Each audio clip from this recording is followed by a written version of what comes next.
നമസ്കാരം. ഇറാനെ സമ്പൂർണ്ണമായി നശിപ്പിച്ചു കഴിഞ്ഞു. ഇനി ഇറാൻ ഒരു തരത്തിലും ഉണർന്നെഴുന്നേൽക്കാൻ കഴിയില്ല.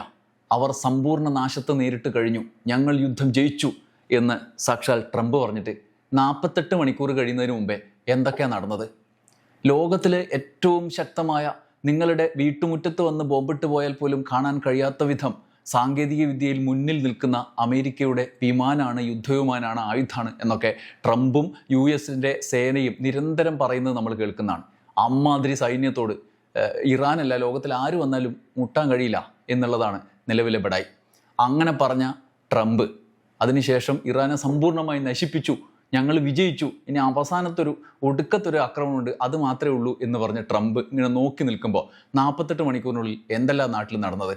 അമേരിക്കയുടെ സകല സാങ്കേതികത്വവും തികഞ്ഞ യുദ്ധവിമാനങ്ങൾ പൊടി പോലെ Iran ആക്രമിക്കുകയാണ്. MQ-1 drone, A-10, F-15, F-35, പിന്നെ രക്ഷിക്കാൻ പോയ കുറേ വിമാനങ്ങൾ എന്തൊക്കെയാണ് ചടപട വീഴുകയാണ് ഇറാൻ്റെ ഭൂമിയിലേക്ക്. ഇറാൻ യുദ്ധം അമേരിക്കയും ട്രംപിനെയും പുതിയ ഊരാക്കുടുക്കിൽ ഇങ്ങനെ എത്തിച്ചിരിക്കുകയാണ്. ഇത്രയും കാലം നമ്മൾ ചർച്ച ചെയ്തൊന്നുമല്ല ഇറാൻ യുദ്ധത്തിൽ ഇപ്പോൾ നമ്മൾ ഈ വീഡിയോയിലൂടെ ചർച്ച ചെയ്യാൻ പോകുന്നത്. അമേരിക്കയുടേത് ആണ്, അമേരിക്കക്കുണ്ട്, അമേരിക്ക വമ്പനാണ് എന്ന് പറഞ്ഞ് പ്രചരിപ്പിക്കുന്നതിന് അടിസ്ഥാനമാക്കുന്ന അവരുടെ സൈനിക ശേഷിയെപ്പോലും ചോദ്യം ചെയ്യുന്ന സാഹചര്യമാണ് ഇറാനിലുണ്ടായിരിക്കുന്നത്. നമുക്ക് ട്രംപിൻ്റെ ഈ വിവാദങ്ങൾ ഒക്കെ നിലനിൽക്കുമ്പോൾ ട്രംപിൻ്റെ ഈ വീരവാദങ്ങളുടെ തുടർച്ചയായി നിലനിൽക്കുന്ന കാര്യങ്ങൾ പരിശോധിക്കാം. ഏറ്റവും ഒടുവിൽ ഇറാൻ പൂർണ്ണമായും തകർന്നു, ഒടുക്കത്തെ ആക്രമണം ഞങ്ങൾ ഉടൻ നടത്തും എന്നാണല്ലോ വീരവാദം മുഴക്കിയത് ട്രംപ്. അത് മുഴക്കിയിട്ട് 48 മണിക്കൂർ കഴിയും മുമ്പാണ് US യുദ്ധ വിമാനങ്ങൾ ഇറാൻ തുടർച്ചയായി ആക്രമിച്ചു വീഴ്ത്തിയതിൻ്റെ വാർത്തകൾ പുറത്തു വരുന്നത്. യുദ്ധത്തിനിറങ്ങുന്ന സൈനികരുടെ ജീവനെ ചൊല്ലി അഫ്ഗാൻ യുദ്ധകാലത്ത് അമേരിക്കയിൽ ഉയർന്നതിന് സമാനമായ പ്രതിഷേധങ്ങളിലേക്ക് കടക്കും മട്ടിലുള്ള രോഷമാണിപ്പോൾ US-ലുള്ളത്.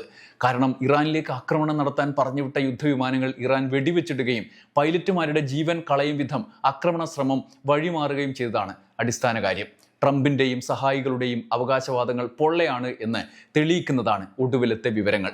ഒരു വിമാനം വെടിച്ചിട്ടതിൻ്റെ തുടർച്ചയായി 2 പൈലറ്റുമാരിൽ ഒരാളെ കാണാനില്ലെന്നും തെരച്ചിൽ തുടരുകയാണ് എന്നും US പറയുന്നു. ഇതേസമയം ഒരാളെ രക്ഷപ്പെടുത്തി എന്ന് അവകാശപ്പെടുന്നുണ്ടെങ്കിലും വിവരങ്ങൾ ഇതുവരെ ലഭ്യമല്ല. അതിന് പിന്നാലെയാണ് വെള്ളിയാഴ്ച ഇറാനിൽ 2ാമത്തെ US യുദ്ധവിമാനവും ആക്രമിച്ചത്. പൈലറ്റിന് പുറത്തേക്ക് കടക്കാനായിട്ടില്ല എന്നും സുരക്ഷിതമാണ് എന്നും US ഉദ്യോഗസ്ഥർ പറയുന്നു. എന്നാൽ യുദ്ധ മേഖലയിൽ ആശങ്കകൾ നിലനിൽക്കുന്നു എന്ന് CNN റിപ്പോർട്ട് ചെയ്യുന്നു.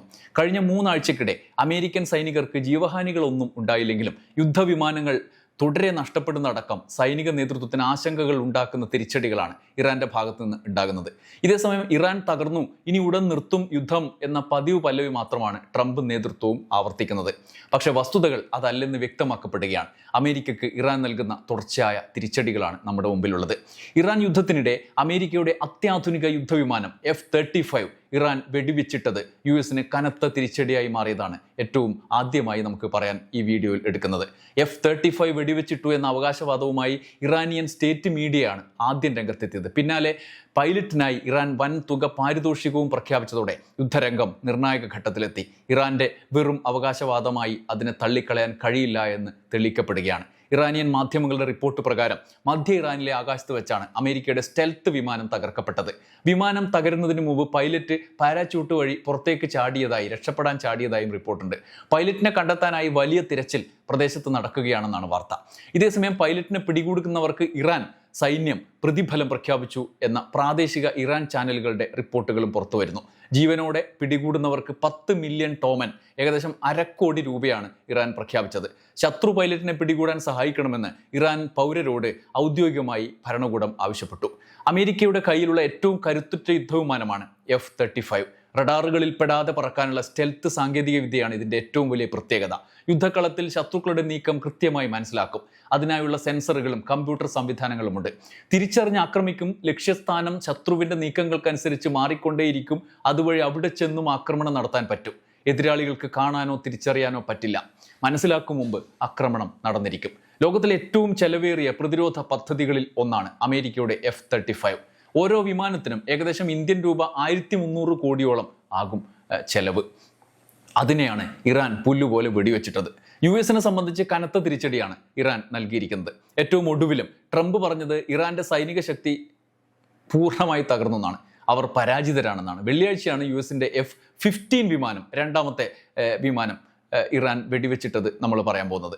അന്നൊരു സൈനികനെ രക്ഷപ്പെടുത്തിയതായാണ് US പറഞ്ഞിരുന്നത്. 2 സൈനികരുടെ തെരച്ചിൽ തുടരുന്നതല്ലാതെ അവരെക്കുറിച്ച് ഒരു വിവരവും ലഭ്യമല്ല. അതുകൂടാതെ ഒരു A-10 യുദ്ധവിമാനവും വെടിവെച്ചിട്ടതായി ഇറാൻ മാധ്യമങ്ങൾ പറഞ്ഞിരുന്നു. അതിന് പിന്നാലെയാണ് ഇപ്പോൾ F-35 തകർത്ത കഥ ഇന്ന് വരുന്നത്. അതിനിടെ F-15 വിമാനത്തിലെ കാണാതായ സൈനികനെ കണ്ടെത്താൻ ശക്തമായ തെരച്ചിൽ നടത്തുന്നു എന്നാണ് US-ന്റെ അവകാശവാദം.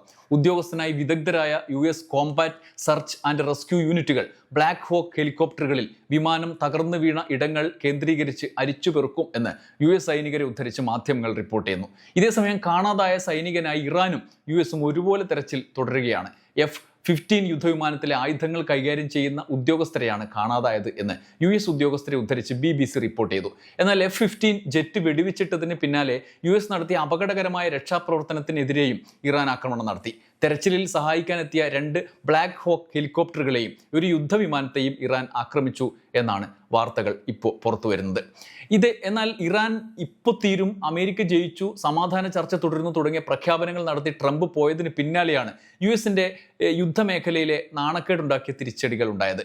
അമേരിക്കൻ സൈനിക വിമാനങ്ങൾ വെടിവെച്ചിട്ടത് സമാധാന ചർച്ചകളെ ബാധിക്കില്ലെന്ന നിലപാടുമായി ട്രംപ് പ്രതികരണവുമായി ആദ്യമായി ഇതിനുശേഷം രംഗത്തെത്തി. 48 മണിക്കൂർ തികയും മുമ്പ് തൻ്റെ വീരവാദം അസ്ഥാനത്തായ സാഹചര്യത്തിൽ ഇത് യുദ്ധമാണ്, ഞങ്ങൾ യുദ്ധത്തിലാണ്, അതുകൊണ്ട് യുദ്ധത്തിനിടെ നടക്കുന്നതെല്ലാം മറ്റൊന്നിനെയും ബാധിക്കുന്നതല്ല എന്ന് NBC ന്യൂസിനോട് ട്രംപ് പറഞ്ഞു.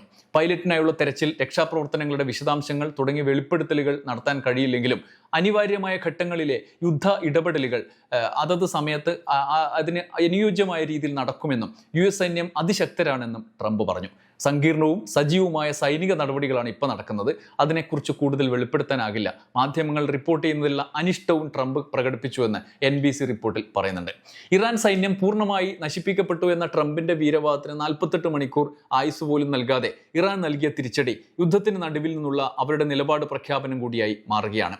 നമ്മൾ ഈ കാര്യങ്ങൾ പറയുന്ന സമയത്ത് നമുക്ക് മനസ്സിലാക്കാനുള്ള പ്രധാനപ്പെട്ട കാര്യം ഇത് തന്നെയാണ്. അതായത് ഇത് ആരുടെയെങ്കിലും വിജയമോ ആരുടെയെങ്കിലും പരാജയമോ ആയി മാറില്ല ഒരു യുദ്ധവും എന്നുള്ള പ്രഖ്യാപനം കൂടിയായി ഈ സാഹചര്യം ഒരിക്കൽ കൂടി ആധുനിക മനുഷ്യന് മുന്നിലെ, ആധുനിക സമൂഹത്തിന് മുന്നിലേക്ക് വരികയാണ്. ആളുകളെ കൊന്നു തീർക്കുക എന്നുള്ളതും ലോകം നിശ്ചയിച്ചിട്ടുള്ള പരമാധികാര സങ്കല്പം, അന്താരാഷ്ട്ര നീതി ന്യായ വ്യവസ്ഥ, ഇതിനെയൊക്കെ തകർത്തുകൊണ്ട് അമേരിക്കയും ഇസ്രായേലും നടത്തിയ നീക്കങ്ങൾ ഒരാളുടെയും വിജയത്തിലെത്തില്ല എന്നുള്ള നേരത്തെ തന്നെയുള്ള നമ്മുടെ കാഴ്ചപ്പാടിനെ ശരിവെക്കുകയാണ് സാഹചര്യം. കാരണം ഇറാൻ രണ്ടും കൽപ്പിച്ച് ഒരു ദുർബലം എന്ന് അമേരിക്കയോട് താരതമ്യം ചെയ്യുമ്പോൾ പറയാൻ കഴിയുന്ന വിധത്തിലുള്ള ഒരു രാഷ്ട്രം രണ്ടും കൽപ്പിച്ച് പോരാടുമ്പോൾ അവർക്ക് കിട്ടുന്ന കരുത്തിൻ്റെ ഒരു തെളിവായി മാറുകയാണ് ഈ സാഹചര്യം. സൈനിക ശക്തിയുടെയും ആധിപത്യത്തിൻ്റെയും കാര്യത്തിൽ ട്രംപ് വലിയ പ്രസ്താവനകൾ ഇറക്കുന്നുണ്ടായിരുന്നു. എങ്കിലും നാശനഷ്ടങ്ങളെക്കുറിച്ച് ഇതിനോടകം തന്നെ ചോദ്യങ്ങൾ ഉയരുകയാണ് അമേരിക്കയിൽ. അതിന് മുന്നിൽ ട്രംപ് ഭരണകൂടം ഉത്തരമില്ലാതെ നിൽക്കുന്നു. യുദ്ധത്തിൻ്റെ ചെലവുകൾ സംബന്ധിച്ച ചോദ്യങ്ങൾ തന്നെയാണ് അതിൽ പ്രധാനം. ഇപ്പോൾ തിരിച്ചടികൾ ഉണ്ടാക്കുന്ന ബ്ലണ്ടർ തീരുമാനങ്ങൾക്ക് മേലും കനത്ത പ്രതിഷേധം ഉയരുന്നു. ഇറാന്റെ സൈനിക ശേഷിയെ പൂർണ്ണമായി നശിപ്പിച്ചെന്ന ട്രംപിൻ്റെയും പ്രതിരോധ സെക്രട്ടറി പീറ്റ് ഹെക്സെയ്ത്തിൻ്റെയും അവകാശവാദങ്ങൾ ദുർബലപ്പെടുത്തുന്നതാണ് പുതിയ സംഭവവികാസങ്ങൾ. അമേരിക്കയ്ക്കും ഇസ്രായേലിനും ഇറാനുമേൽ തന്ത്രപരമായി പറക്കാൻ കരുത്തുണ്ട്. മാത്രമല്ല സ്വതന്ത്രമായ സാഹചര്യങ്ങൾ, അതായത് ആരും ചോദ്യം ചെയ്യാത്ത, കണ്ടെത്താൻ കഴിയാത്ത വിധത്തിലുള്ള സാങ്കേതികവിദ്യ സ്വന്തമായുള്ള രാഷ്ട്രങ്ങളാണ് ഇവർ.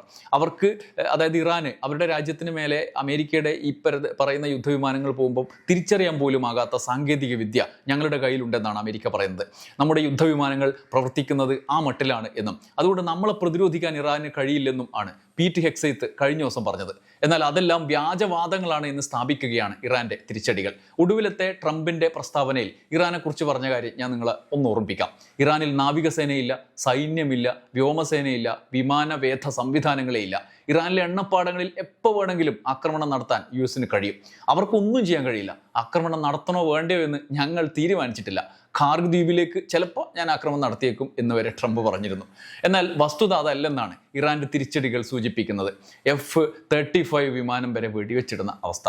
സൈനിക ശക്തിയെപ്പറ്റി അതിശയോക്തിപരമായ ചിത്രീകരണങ്ങൾ അമേരിക്കയിൽ നടക്കുന്നു എന്നാണ് ഇത് വ്യക്തമാക്കുന്നത് എന്ന് US മാധ്യമങ്ങൾ തന്നെ ഇപ്പോൾ റിപ്പോർട്ട് ചെയ്യാൻ തുടങ്ങി. സമീപകാലങ്ങളിൽ ട്രംപിന്റെ വ്യാജ വീരവാദങ്ങൾ ഓരോന്നായി ഈ ഘട്ടത്തിൽ ചോദ്യം ചെയ്യപ്പെടുകയും ചെയ്യുന്നു. ഒന്നാമത്തേത്, നമുക്കൊരു 3 കാര്യങ്ങൾ നോക്കാം. ഒന്നാമത്തേത് ഇറാന്റെ ആണവശക്തി. കഴിഞ്ഞ വർഷം ജൂണിൽ ഇസ്രായേലും US-ഉം ഇറാൻ ആക്രമിച്ച ശേഷം നടത്തിയ പ്രഖ്യാപനമാണ് ഇറാന്റെ ആണവ ശക്തി ഞങ്ങൾ തകർത്തു എന്ന്. അത് ഇറാന്റെ ആണവ പദ്ധതി തകർന്നുപോയി എന്നും അത് വീണ്ടെടുക്കാനാകാത്തതാണ് എന്ന് വരെ ട്രംപ് പറഞ്ഞു. എന്നാൽ പിന്നാലെ US രഹസ്യാന്വേഷണ ഏജൻസികൾ തള്ളിക്കളഞ്ഞു ട്രംപിന്റെ വീരവാദം. ഇറാൻ ആണവ പദ്ധതി ഉണ്ട് എന്നും അതില്ലാതായിട്ടില്ലെന്നും കണ്ടെത്തി. ഒടുവിൽ ഇറാനെതിരെ US ഭരണകൂടം ആണവ ഭീഷണിയായി പ്രഖ്യാപിച്ച് അവർക്കെതിരെ ഇപ്പോഴത്തെ ആക്രമണങ്ങൾക്ക് വരെ കളമൊരുങ്ങി. അതായത് ആദ്യം പറഞ്ഞത് വെറും വ്യാജ വീരവാദം ബഡായി ആയിരുന്നു എന്ന്. നമ്മളന്ന് ബോംബിട്ടതൊക്കെ കണ്ടതാണല്ലോ. ഇനി രണ്ടാമത്തെ വീരവാദം, ബഡായി വീരവാദം, ഇറാന്റെ മിസൈൽ ലോഞ്ചറുകളെ കുറിച്ചാണ്. ഇറാൻ മിസൈൽ ലോഞ്ചറുകൾ പൂർണ്ണമായും തകർന്നു എന്നാണ് ട്രംപ് കുറച്ച് നാൾ മുമ്പ് ബഡായി വിട്ടത്. അതുകൊണ്ട് അവർക്ക് ഒന്നും ചെയ്യാൻ പറ്റില്ല, അവർക്ക് ഇത്ര ദൂരം വന്ന് ഇസ്രായേലിനൊന്നും തൊടാൻ പറ്റില്ല എന്നാണ് പറഞ്ഞത്. എന്നാൽ എന്താണ് ചെയ്തത്? ഇറാൻ തിരിച്ചടികൾ നിരന്തരമായി നമ്മുടെ GCC രാജ്യങ്ങളിലടക്കം നടത്തിക്കൊണ്ടിരുന്നു. ഇസ്രായേലിലും അതിനനുസരിച്ചിട്ടുള്ള അവരുടെ ആണവ കേന്ദ്രത്തിനടുത്ത് വരെ അവരെത്തി ഇറാൻ. എന്നാൽ കഴിഞ്ഞ ദിവസം പുറത്തു വന്ന US രഹസ്യാന്വേഷണ റിപ്പോർട്ടിലും ട്രംപിൻ്റെ പറച്ചിൽ ബഡായി ആണ് എന്നുള്ള കണ്ടെത്തൽ ഉണ്ടായി. ഇറാന്റെ മിസൈൽ ലോഞ്ചറുകളുടെ 50% മാത്രമേ നശിപ്പിച്ചിട്ടുള്ളൂ എന്നും ഇനിയും പകുതി സ്റ്റോക്കായി കയ്യിലുണ്ട് എന്നും അവർ കണ്ടെത്തി. ഇനി മൂന്നാമത്തേത്, യുദ്ധത്തിൽ ചർച്ചയില്ലെന്നും ഭരണകൂടത്തെ നിയമിക്കുന്നത് വരെ യുദ്ധം തുടരും എന്നുമാണ് ട്രംപ് പറഞ്ഞത്. അയത്തുള്ള അലി ഖമനേയെ കൊന്നതിന് ശേഷം അടുത്തത് ആരായാലും കൊല്ലുമെന്നും നെതന്യാഹുവിനെ കൂട്ടുപിടിച്ച് ട്രംപ് പറഞ്ഞു. കൊല്ലൊന്നും നടന്നില്ല എന്ന് മാത്രമല്ല, ഇപ്പോൾ സ്വയം 15 നിർദ്ദേശവും വെച്ച് ഇറാനെ ചർച്ചയ്ക്കായി അങ്ങോട്ട് കാത്തിരിക്കുകയും ചെയ്യാണ് ട്രംപ് എന്നതാണ് വൈചിത്രം. ഇപ്പോൾ വമ്പൻ യുദ്ധവിമാനങ്ങളും വൻ കരുത്തും ചോർത്തിക്കളയാൻ തക്ക ശേഷി ഇറാൻ എങ്ങനെ നേടി എന്ന ചോദ്യമാണ് മറ്റൊന്ന് വരുന്നത്. ഇറാന് പിന്നിൽ റഷ്യയുടെ അദൃശ്യ കരങ്ങളുണ്ട് എന്ന് നേരത്തെ തന്നെ ചർച്ചയായതാണ്. മുസ്തബയെ രക്ഷിച്ചതടക്കം ദുരൂഹത അഴിയാതെ നിൽക്കുന്നുണ്ട്. റഷ്യയുടെ പിന്തുണ എന്താണ്, എങ്ങനെയാണ് എന്നത് സംബന്ധിച്ച സംശയം. മാത്രമല്ല, പുടിൻ നടത്തിയ നീക്കങ്ങളും ആയുധ സഹായവുമെല്ലാം നമ്മുടെ മുമ്പിൽ ഉണ്ട്.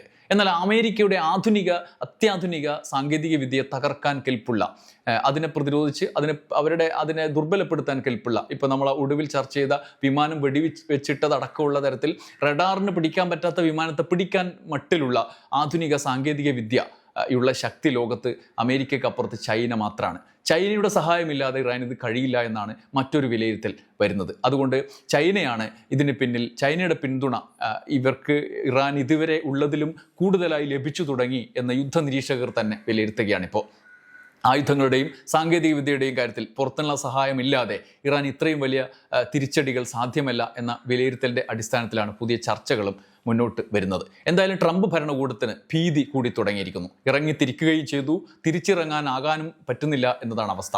പ്രതിരോധ സെക്രട്ടറി പീറ്റ് ഹെക്സെയ്ത്ത് ആണ് യുദ്ധത്തിലേക്ക് തള്ളിവിട്ടത് എന്ന് ട്രംപ് തന്നെ കുറച്ചു നാൾ മുമ്പ് തമാശ രൂപേണ പറഞ്ഞതാണ്. ഹെക്സെയ്ത്തിന്റെ പണി പോകുമോ എന്ന ചോദ്യം അമേരിക്കയിൽ ഇപ്പോൾ ഉയർന്നു തുടങ്ങിയിട്ടുണ്ട്. സ്വന്തം പണി പോകാതിരിക്കാനാണ് കരസേനാ മേധാവിയെ രാജിവെപ്പിക്കാൻ നീക്കം നടത്തിയതടക്കം സൈനിക നേതൃത്വത്തിൽ അഴിച്ചുപണിക്ക് ഹെക്സെയ്ത്ത് നീക്കം നടത്തിയത് എന്ന് ന്യൂയോർക്ക് ടൈംസ് ഇപ്പോൾ റിപ്പോർട്ട് ചെയ്തിട്ടുണ്ട്.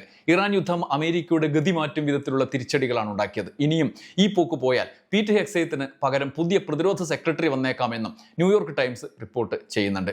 അങ്ങനെ പോയി കൊടുക്കാൻ ട്രംപിന് തന്നെ മാറ്റുന്ന അവസ്ഥയിലേക്ക് അമേരിക്കക്കാർ എത്തിപ്പെടും എന്നാണ് നിലവിലെ സാഹചര്യം സൂചിപ്പിക്കുന്നത്.